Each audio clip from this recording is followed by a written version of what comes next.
어, 지난 시간까지 우리는 데살로니가 전서 말씀을 함께 상고했습니다. 제 목소리 다 들리죠? 조금 불편하게 들리시나요? 괜찮습니까? 네. 감기가 들어왔습니다. 더운 데 있다가 찬 데 오니까 기후의 차이로 감기가 들렸습니다. 네. 이 데살로니가 전서를 정리하면 처음 사역자가 사역할 때 우려되고 있고 또 감사하고 있고 이 두 가지가 교체되는 모습이 있습니다. 여러분 처음 교회를 개척했는데 그 교회를 개척한 영적 지도자가 그 성도들의 모습을 볼 때 그들의 모습에서 나타난 중요한 세 가지 모습이 있다면 아마 그 사역자는 벅찬 기쁨과 감격으로 감사의 사역을 하겠다라는 생각이 듭니다. 그게 뭐냐? 믿음의 역사, 사랑의 수고, 그리고 소망의 인내하는 그 모습을 자기가 개척한 교회의 성도들이 삶을 산다. 어떻겠습니까? 여러분, 저는 여러분들에게 기대하는 것이 별로 없습니다. 단 세 가지는 기대하고 싶습니다. 첫째는 여러분의 삶 속에 믿음의 역사가 있기를 바랍니다. 무슨 말이냐? 역사라는 것이 뭐냐? 열매입니다.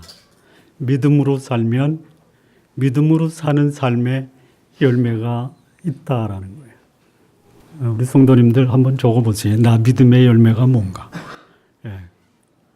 데살로니가 교회의 성도들은 바울이 거기서 3개월 사역을 했습니다. 그리고 떠났어요. 들려오는 소식 중에 하나가 뭐냐? 데살로니가 성도들은 믿음의 역사가 있습니다.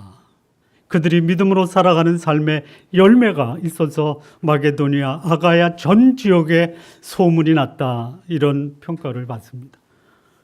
우리 성도님들 용인이나 수원에서 소문 나는 것은 기대 안 해도 됩니다. 그냥 가정에서 우리 아빠는 믿음의 용사야 이런 인정은 받으시기 바랍니다. 별로 우리 엄마는 믿음의 용사야 라는 그런 인정을 받으시기 바랍니다. 두 번째는 사랑의 수고입니다. 사랑의 수고. 사랑합니다라고 고백하면서 그 사랑의 고백 속에 뭐가 담겨 있느냐? 맞아. 우리 엄마는, 우리 아빠는 이 사랑으로 한 그 사랑 속에 수고가 담겨 있어.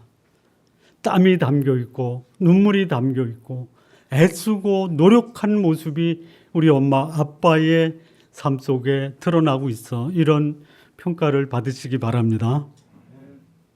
그리고 오늘의 현실은 핍박과 환난이 있지만 미래에 대한 소망을 가지고 그것을 인내하면서 살아가는 모습이 우리 엄마, 우리 아빠의 삶 속에 보여.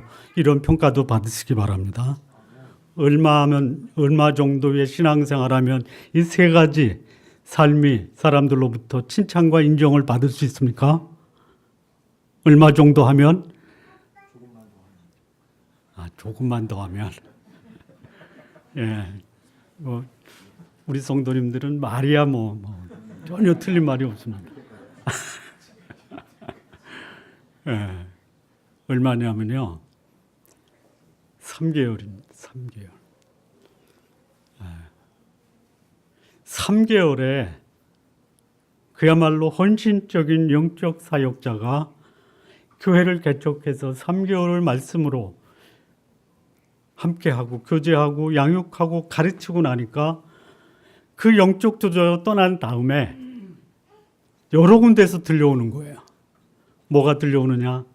데살로니가 교회는 믿음의 역사가 있어요. 믿음의 열매가 막 생겨나고 있어요. 그들이 우리를 사랑한다라고 하는데 그들이 우리를 사랑하는 그 사랑 속에는 눈물이 담겨 있고 땀이 담겨 있고 수고가 담겨 있어요. 그리고 우리가 더불어 그들도 동일하게 믿음으로 인해서 환난과 핍박을 받고 있는데 데살로니가 성도들은 이 현실의 삶을 다시 오실 예수 그리스도 그분에 대한 소망으로 인내하고 있습니다. 우리는 교회 개척한 지 7년이 됐죠. 이런 소문이 그냥 여러분들은 잘 모르지만요. 제가 얼마 전에 제가 존경하는 목사님을 만나서 말씀을 듣는 중에 그러시더라고요. 김 목사 교회는 소문이 났어 그러더라고요. 그냥 막 흥분이 되는 거 있잖아요. 그래서 좋은 소문입니까 나쁜 소문입니까 했더니 괜찮은 소문이야. 저는 그 말을 이렇게 이해를 합니다. 성도들이 목사 닮아간다며? 제가 지나친 기대인가요? 그런데 칭찬받는 교회에 문제가 있어요. 칭찬받는 사람들의 삶 속에도 좀 시정했으면 좋겠다라는 모습이 있습니다. 데살로니가 교회도 그랬어요. 지금 반응하고 있습니다. 반응.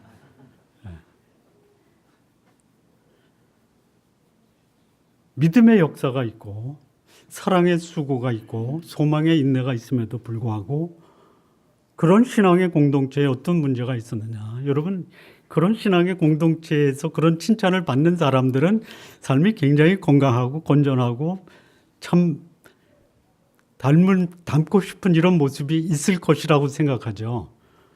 그렇죠? 그렇지 않다라는 거예요. 그들 속에 어떤 사람이 있었냐면요. 상당수가 있었기 때문에 그 소식이 바울에게 전달이 되고 그 소식을 들은 바울이 그 데살로니가 교회를 향해서 이런 얘기를 합니다. 너희 중에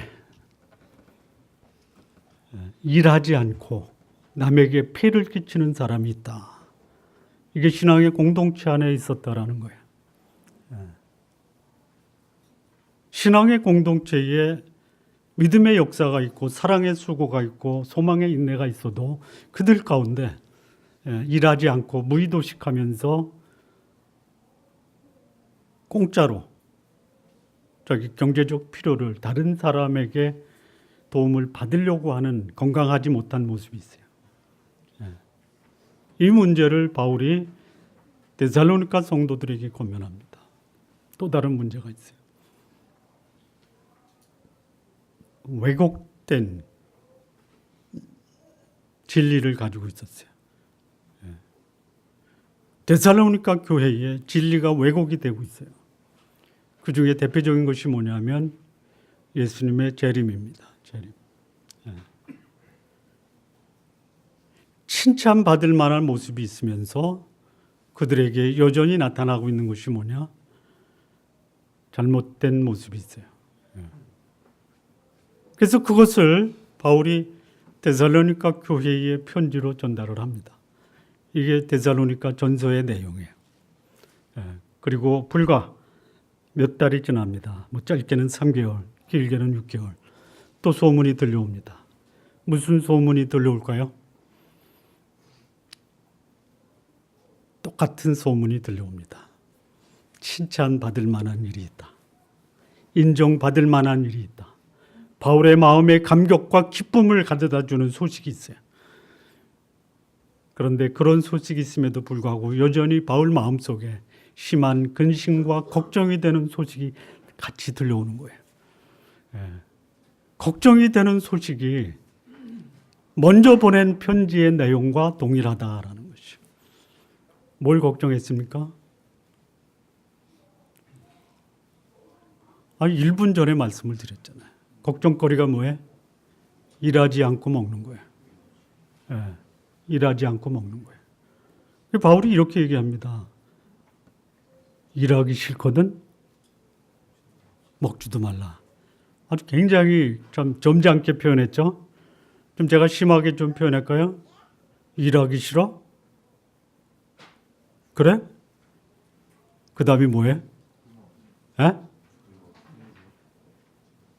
그러면 살 자격도 없어, 이 얘기예요. 이게 신앙의 공동체 안에 이렇다라는 거예요. 그 다음에 또 뭐냐? 전서에서 데살로니가 성도들이 가지고 있던 진리의 왜곡이 똑같이 나타나요. 뭡니까? 예수님의 재림에 대해서 잘못 전달되고 있는 거예요. 소위 거기에 거짓 교사들이 있어서 성도들을 흔들어 놓는 거예요. 저는 이 말씀을 묵상을 하면서 몇 가지 궁금한 사항이 생겼어요. 첫째,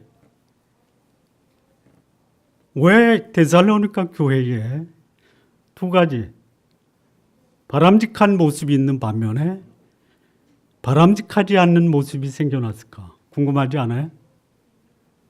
나만 궁금한가요? 있단 말이에요. 여러분 한번 보세요.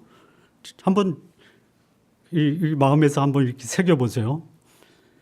믿음의 역사가 있어요. 믿음의 역사가 뭡니까? 그들이 우상을 버리고 진리 대신 하나님께 와서 그들의 순수한 믿음을 보여줬어요. 이거 쉬운 일이 아닙니다. 여러분, 여러분의 의식 속에 하나님이 아닌 의식이 여러분의 의식의 몇 %를 차지하고 있을 거라고 생각하십니까? 연세대 교수가 제가 전에 말씀드렸죠. 한국 신앙인, 기독교인의 의식 구조를 조사하는 설문에서 한국 기독교인의 의식의 100% 중에 기독교적 의식이 아닌 의식이 몇 %냐? 80%예요. 근데요, 데살로니가 교회는요, 그 당시 데살로니가를 지배하고 있었던 이 우상을 복음을 듣고 예수 그리스도를 영접한 성도들을 버렸다라는 거예요. 대단한 겁니다. 뿐만 아니에요. 사랑을 말로다만 한 거 아니에요. 데살로니가 성도들의 삶을 보면요, 그들이 사랑한다라는 것을 그들의 수고와 애쓰고 노력하고 눈물 흘리고 이걸 통해서 전달이 되고 있어요. 저는 우리 성도들을 사랑하고 가족들을 사랑하는 것이 눈물겨운 수고로 함께하는 성도들에게 감동이 되는 이런 모습을 보여주셨으면 참 좋겠습니다. 오늘의 삶이 어려워요. 환난과 박해가 있어요. 여러분, 환난과 박해가 있다. 먹고 살기도 어려운데 거기다 환난과 박해가 있다. 어떻게 하실 거예요? 그런데 그분이 이 미래에 대한 소망이 있어요. 이 소망 때문에 그가 오늘 당하고 있는 환난과 박해를 극복해 나가는 거예요. 이게 눈을 보여요. 이게 어느 교회냐? 데살로니가 교회예요.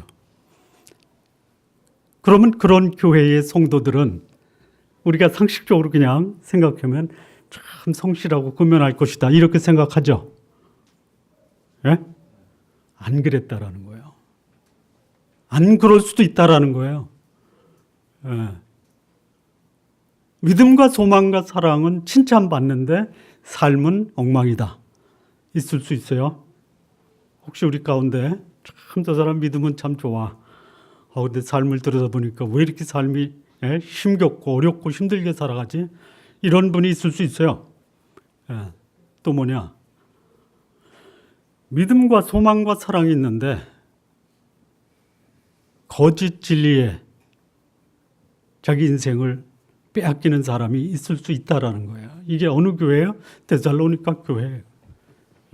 자, 그런데 데살로니가 전서에서 동일하게 칭찬도 하고 걱정도 하는 편지를 보내요. 몇 개월 지나갔어요. 다시 소식이 들려와요. 변화됐을까요? 안 됐을까요? 변화됐을 것을 기대하십니까? 아니면 여전히 그 문제가 남아있어서 교회를 흔들고 또는 성도들의 삶 속에 두려움을 겪게 했을까요? 전자입니까? 후자입니까? 후자예요.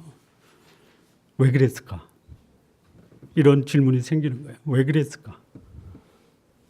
우리 성도님도 한번 생각해 보시죠. 지금 생각할 거리를 드립니다. 왜? 소식을 듣고 편지를 써서 그들을 격려하고 그들을 권면했는데 여전히 문제가 남아있고 또 다른 다시 편지를 써서 데살로니가 교회를 권면했을까요? 왜 그랬을까요?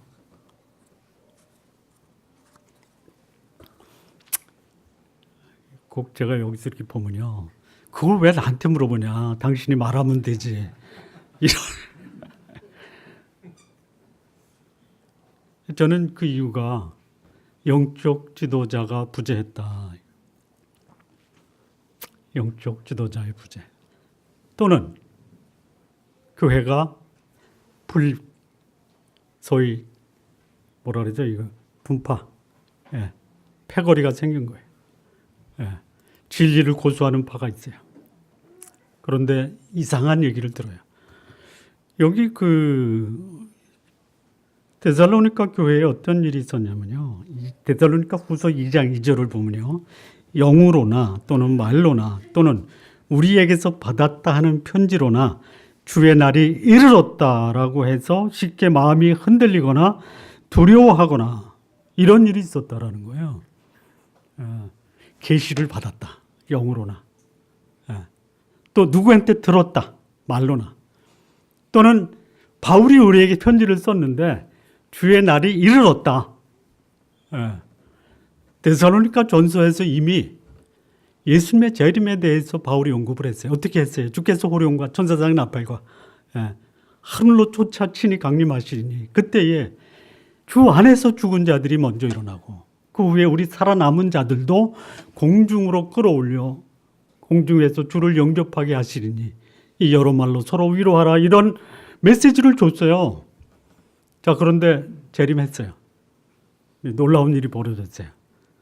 뭐가 벌어졌냐? 죽은 자들도 안 일어나요. 우리 살아남은 자들도 공중으로 올라가는데 여전히 여기 있어요. 이게 뭐지? 바울이 전서에서 그렇게 우리에게 메시지를 줬는데 그리고 메시지를 받았다고 하는 일단의 거짓 교사들이 내가 바울로부터 편지를 받았고 영감을 받아서 알고 있는 건데 예수님 재림하셨어. 그럼 무슨 문제가 생겨요? 내가 여기 남아있잖아요. 나 그러면 하나님 나라의 백성도 아니고 예수님이 재림해서 공중에 올라서 공중에서 주를 영접 나는 못 올라갔으니 나는 구원받지 못한 거 아니에요? 어떻게 되겠어요? 교회가. 어떻게 되겠어요? 막 혼란이 일어나는 거예요. 혼란. 또 하나는 뭐냐? 예수님이 재림하는데 난 여기 있어. 나 심판받는 거 아니야? 이런 일들이 데살로니가 교회에 있었다라는 거죠. 왜 그랬어요? 왜 그래요? 영적 지도자의 부재.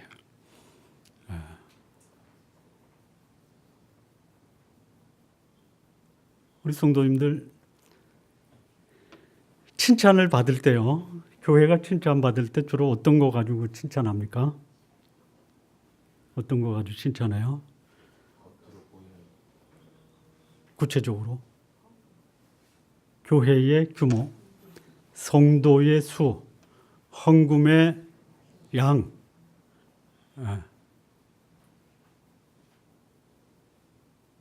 근데 성경에요. 극단적으로 얘기하면 교회 건축은 하나님의 뜻이 아니다. 극단적으로 얘기한 겁니다. 왜냐? 성경에 언급이 없기 때문에 그러는 거예요.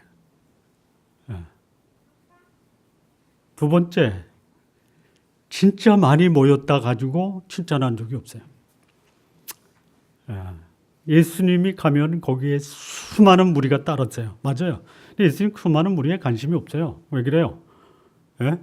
그들이 예수님께 열광하다가 하루 만에 돌변하는 사람들이 무리, 군중, 집단이에요. 집단. 관심이 없어요. 예수님은요. 헌금에도 관심이 없었어요. 없었어요. 5천 명을 먹일 때 예수님이 돈 가지고 먹이셨습니까? 아니에요. 어린아이 하나의 헌신이 5천 명이 넘는 사람들의 필요를 채울 정도로 예수님은 능력을 행하시는 분이에요. 그거 가지고 예수님이 자랑하지 않았습니다. 예수님이 사람들을 만나서 치유하고 회복시키고 교제할 때 칭찬한 게 있어요. 뭘 칭찬했죠? 뭘 칭찬했죠? 아시면서 그냥 가만히 계시는 거죠. 내 믿음이 잘하였도다. 내 믿음이 너를 구원했다. 믿음을 칭찬하셨어요. 그 믿음이 어디에 있었냐? 데살로니가 교회에 있었다라는 것이죠. 저는 우리 교회 성도님들의 믿음으로 주변 사람들로부터 칭찬을 받으시기를 바랍니다. 주변 사람보다 가족들로부터 받으시기 바랍니다. 근데 그 교회에 문제가 있었어요. 영적 지도자의 부재로 왜곡된 진리로 인해서 성도들이 흔들리는 거예요. 바로 잡아줘야 돼요. 또 무슨 문제가 있었느냐? 일하지 않고 무의도식하는 사람들이 있었어요. 오죽하면 그렇게 하겠어요. 일하기 싫거든 먹지도 말아라. 무슨 소리예요? 일하기 싫은 사람 살 자격도 없다. 이 얘기예요. 잘 먹고 잘 살아야 된다. 맞습니다. 그러나 부족하게 먹고 시원찮게 먹을 수도 있어요. 중요한 것은 어떻게 먹느냐가 아니라 내가 부지런하게, 근면하게, 성실하게 일을 하느냐 안 하느냐가 더 중요하다라는. 우리 성도님들 성실하게 일해서 필요한 거 먹으시기 바랍니다. 드시기 바랍니다. 고기 못 먹으면요, 그냥 멸치 먹으셔도 돼요.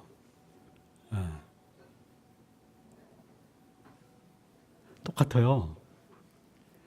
똑같은 음식 여기서 먹으면 1인당 5만 원인데 여기서 먹으면 1인당 5천 원이에요. 똑같아요. 5천 원짜리 먹으시기 바랍니다. 5만 원짜리 드실 분은 드세요. 상관없어요. 중요한 것은 얼마짜리를 먹느냐가 아니라 내가 성실하게 일해서 번 것으로 내 육체적 필요를 채우느냐가 더 중요하다. 이게 고린도 전서와 후서의 똑같은 내용이에요. 여러분, 왜 바울이 전서에서 썼던 것을 후서에서 똑같이 반복해서 썼을까요? 예? 중요하니까. 중요하니까.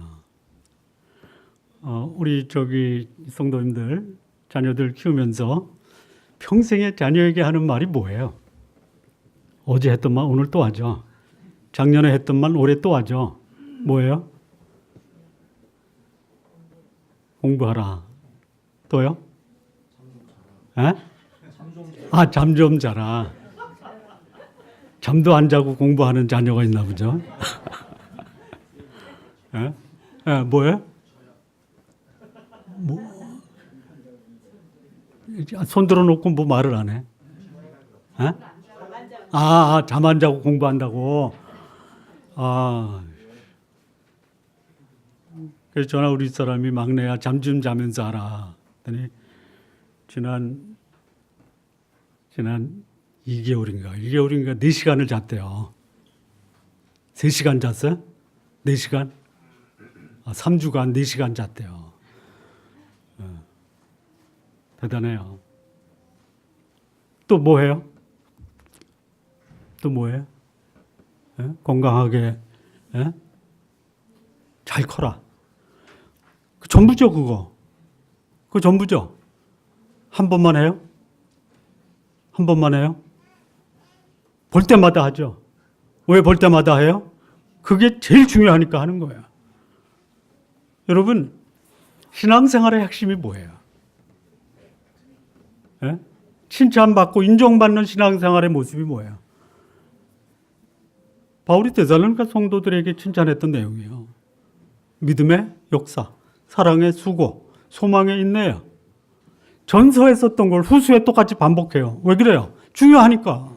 그걸 살고 있어요. 인정해 주는 거예요. 전서에서 염려하고 걱정했던 일이 후서에 반복되고 있어요. 이게 오늘 우리들의 모습이에요. 왜곡된 진리를 가지고 마치 내가 진리 안에 거하는 것처럼 착각하고 있다라는 거예요. 그걸 조장해요. 누가? 영적 지도자가. 여러분, 지금 우리 한국 교회에 아주 그냥 혜성같이 등장한 강력한 이단 두 세력이 있어요. 하나는 신천지라고 해요. 하나는 하나님의 교회라고 그래요. 만만치 않아요. 왜 그런 거짓된 진리가 한국 교회의 판을 칠까요? 왜 그래요?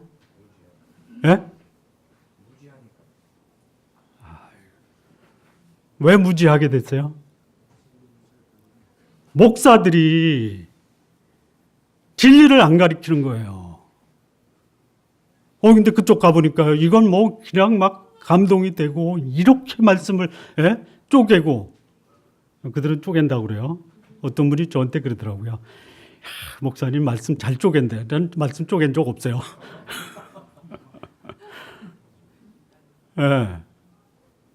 넘어가는 거예요.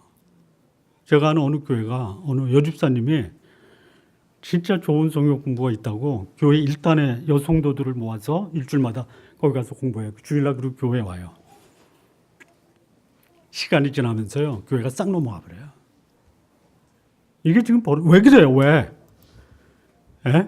건강한 진리의 말씀을 교회가 안 가르치기 때문에 그런 거예요. 진리의 말씀보다 목사의 말이 앞에요. 이게 데살로니가 교회의 문제가 아니에요. 오늘 이 시대에 우리 교회들의 문제라.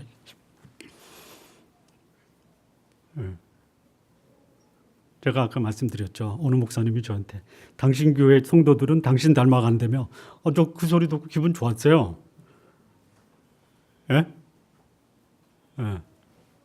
진리 안에 서십시오. 진리 안에. 그 당시에 제일 유행했던 거짓 진리가 뭐냐면 예수님이 오셨다라는 거예요. 왜 그러겠어요? 너무 힘들잖아요. 돌파구를 찾아야 될 거 아니에요. 현혹하는 거예요.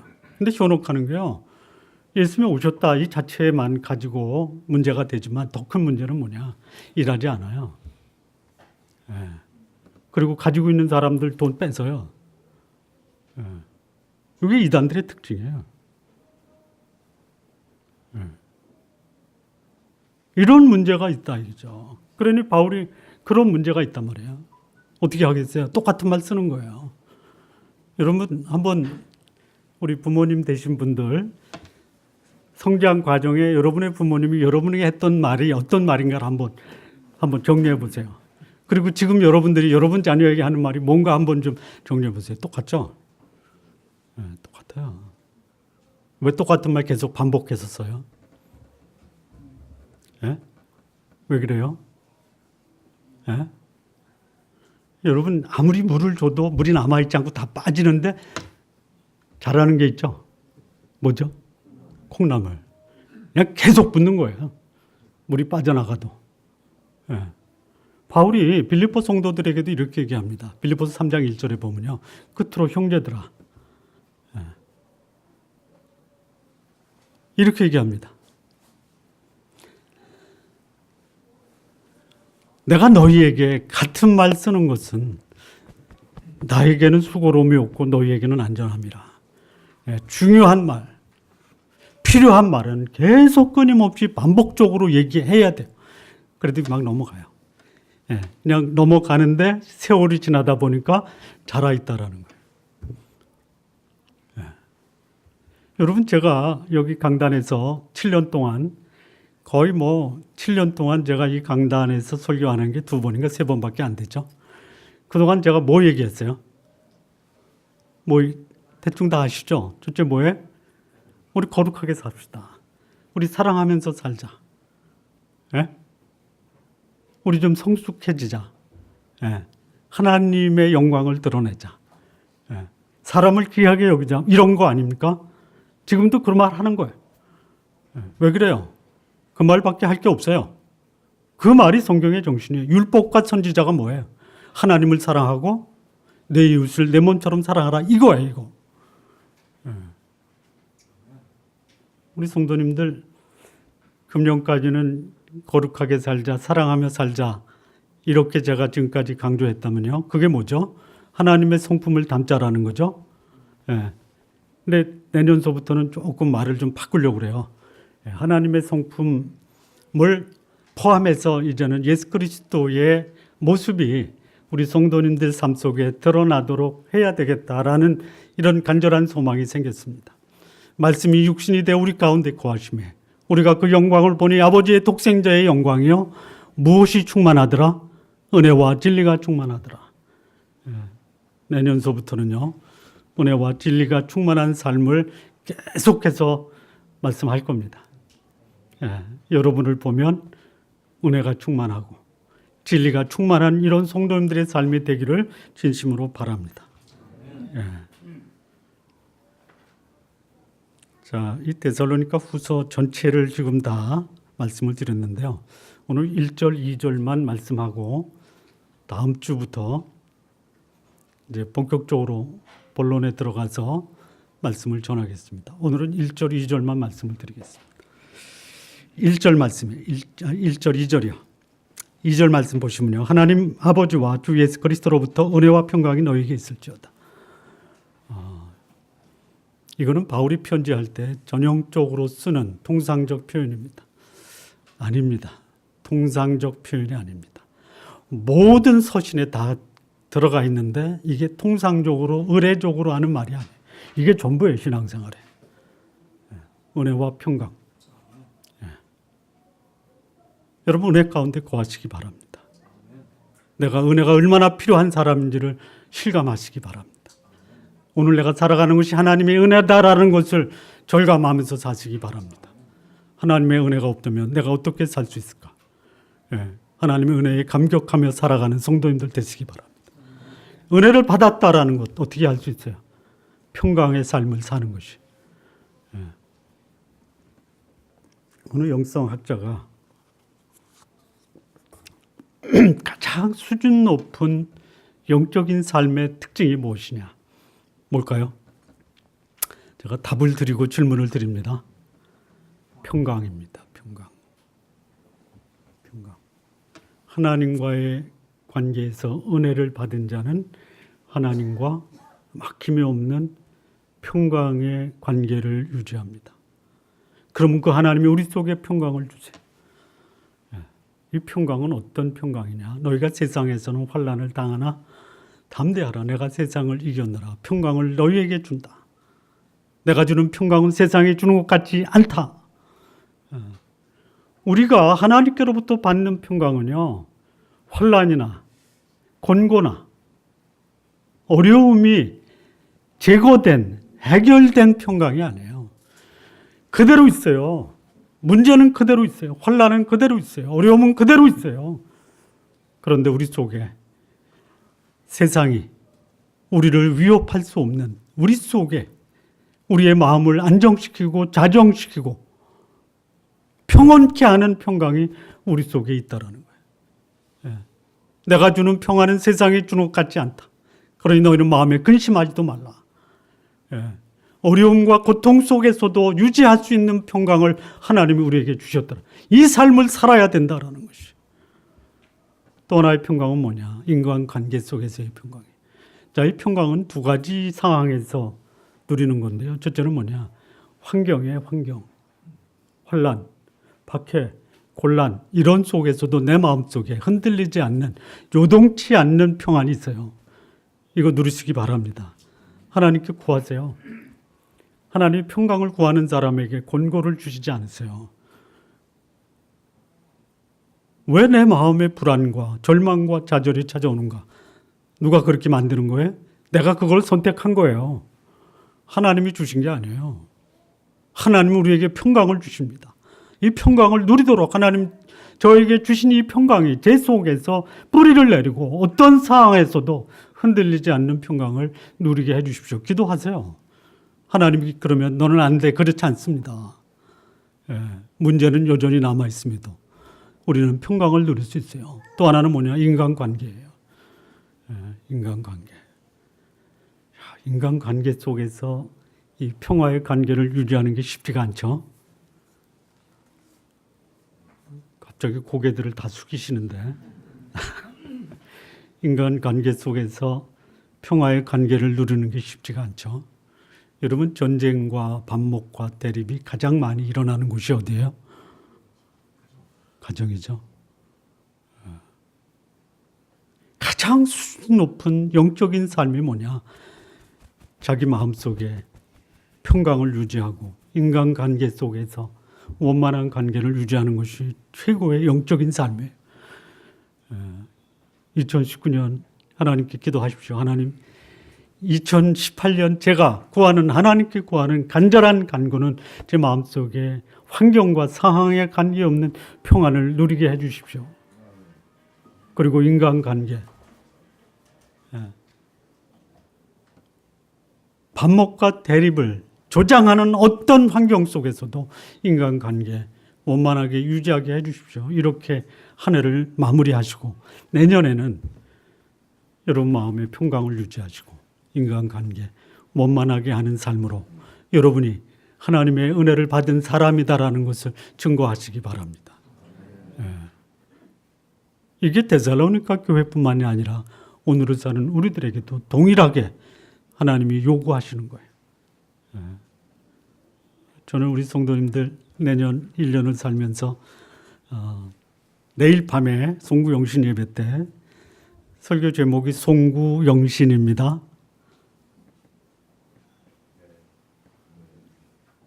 송구영신입니다. 지난 것은 내려놓고 새로운 것을 맞이하자죠. 그래서 내일 송구영신 예배의 설교 본문은요, 고린도후서 5장 17절입니다. 이전 것은 지나갔으니 보라 새 것이 되었도다. 요거로 사자성어로 뭐해? 송구영신이에요. 끈질기게 우리를 붙들고 우리를 그 속에서 헤매게 하는 것이 무엇이냐? 그거 어떻게 해야 돼요? 송구 맞이해야 돼요. 새로운 거. 내일 오실 때요, 한 가지만 가지고 오십시오. 뭘 가지고 오시냐? 볼펜 가지고 오십시오. 안 가지고 오시면 준비를 하겠습니다. 왜 볼펜이 필요하냐? 대충 아시죠? 버려야 될 것, 맞이해야 될 것. 두 가지씩 염두에 두시고요. 또 하나, 2019년 어떻게 살 것이냐. 그래서 내가 해야 할 일 4가지 다 자료 드릴 거예요. 인쇄물로 나눠드려서 작성케 할 것입니다. 2019년 나의 삶 이렇게 설계한다.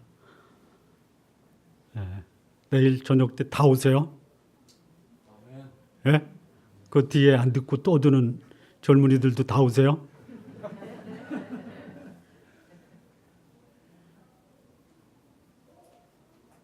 영적인 면에서 무엇을 할 것이고 어떻게 할 것이냐. 정신적이고 지적인 면에서 무엇을 할 것이고 어떻게 할 것이냐. 인간관계 면에서 무엇을 하고 어떻게 할 것이냐. 내 건강 관리를 위해서 무엇을 하고 어떻게 할 것이냐. 요거 작성하는 시간을 0시 기점으로 해서 해볼까 합니다.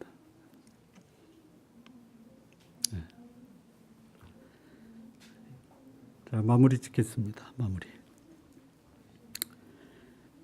데살로니가의 교회가 가졌던 문제는 그들의 문제가 아니라 역사 속에서 계속 반복돼 왔다라는 거예요. 그리고 놀라운 사실 중에 하나가 뭐냐. 초대교회로부터 지금까지요. 교회의 다수는 이상하게 왜곡된 진리에 물들어 있었다라는 거죠. 소수의 경건한 무리들이 하나님의 역사를 계승해 왔다라는 것이죠. 여러분, 교회가 뭡니까? 교회는 그의 몸이니 만물 안에서 만물을 충만케 하신 자의 충만이니라.